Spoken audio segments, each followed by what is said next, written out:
प्यारे भक्तों, जय सिया राम। प्यारे भक्तों, ऋषि मुनियों द्वारा बताया गया भगवान को जानने का यह सर्वोत्तम तरीका है। तो वो क्या है, आप ध्यान से सुने और अपने जीवन में उतारने का प्रयास करें। भगवान की उपासना के लिए भगवान के नाम जप का वर्णन करते हुए मुनि कहते हैं कि वह ईश्वर अपने बनाए हुए आकृतिमान जगत में प्रकट है। प्यारे भक्तों, एक एक शब्द को ध्यान से सुने। सबके अत्यंत ही समीप, सबका साक्षी और प्रसिद्ध है।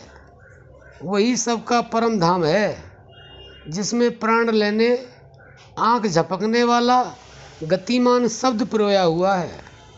सो उस भगवान को जान। वह ईश्वर प्रकाश में और सूक्ष्म पदार्थों से भी अति सूक्ष्म है। भक्तों, दोबारा सुने इसको। वह ईश्वर प्रकाश में और सूक्ष्म पदार्थों से भी अत्यंत सूक्ष्म है। उसी में सभी लोग वासी निवास करते हैं। वह अविनाशी और बहुत ही महान है। वही सबका प्राण है। वाणी और मन भी वही है सबका। वही सत्य है और वही अमृत है। वह ध्यान के द्वारा बींधा जाता है। प्यारे भक्तों, ध्यान के द्वारा बींधा जाता है। ये शब्द अपने मन में जरूर उतारें, अर्थात उसी के ध्यान से उसमें प्रवेश कर सकते हैं। इसलिए उसी में ध्यान लगाना चाहिए। यानी कि ध्यान लगाना चाहिए, मन लगाना चाहिए, बात एक ही है। इस चीज़ को भी आप अच्छी तरह से समझ लें। उसको पाने के लिए हे प्यारे, तू उस परमेश्वर की परम ज्योति में ध्यान लगा। ध्यान कहाँ लगाना है? परम ज्योति में। वो परम ज्योति आपको ध्यान से कहाँ नजर आएगी? आज्ञा चक्र में। आज्ञा चक्र यानी कि दोनों भौं के बीच में।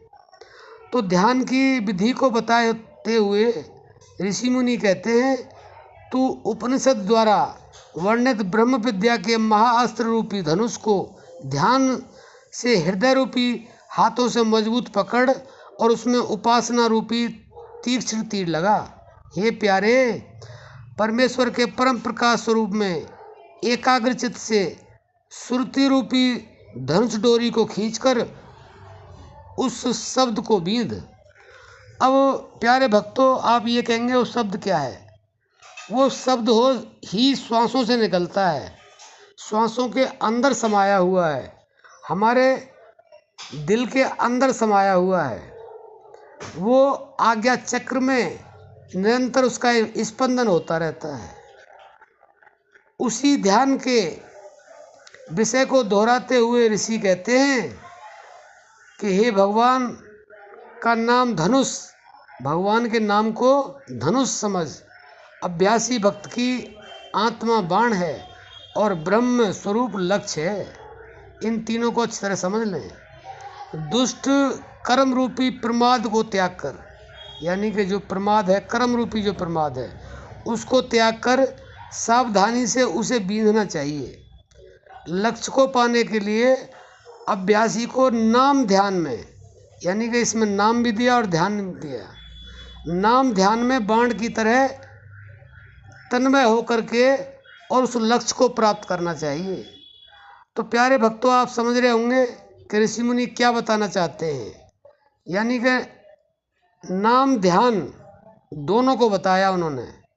नाम को ध्यान से और ध्यान को नाम से जोड़ना है, बस यही करना है। क्योंकि बताया ना, ध्यान और मन दोनों एक ही चीज़ है। यानी कि उस शब्द से, उस नाम से हमने मन को जोड़ना है, उसका ध्यान करना है।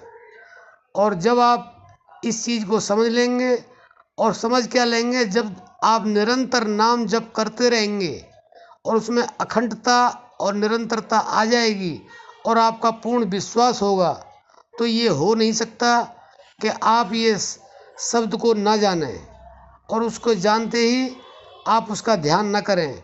और जैसे ही उसको आप जानेंगे, उसका ध्यान करेंगे, तुरंत आपको परमात्मा का साक्षात्कार होगा और आपके सारे कार्य, चाहे किसी तरह के कार्य हों, अपने आप सफल होंगे। आपको कुछ करने की आवश्यकता नहीं। आप बिल्कुल उसको पा करके, उसको जान करके और निहाल हो जाएंगे और आप आनंदमय हो जाएंगे। तो प्यारे भक्तों, आप समझ गए होंगे। आज के लिए सिर्फ इतना ही। जय सिया राम।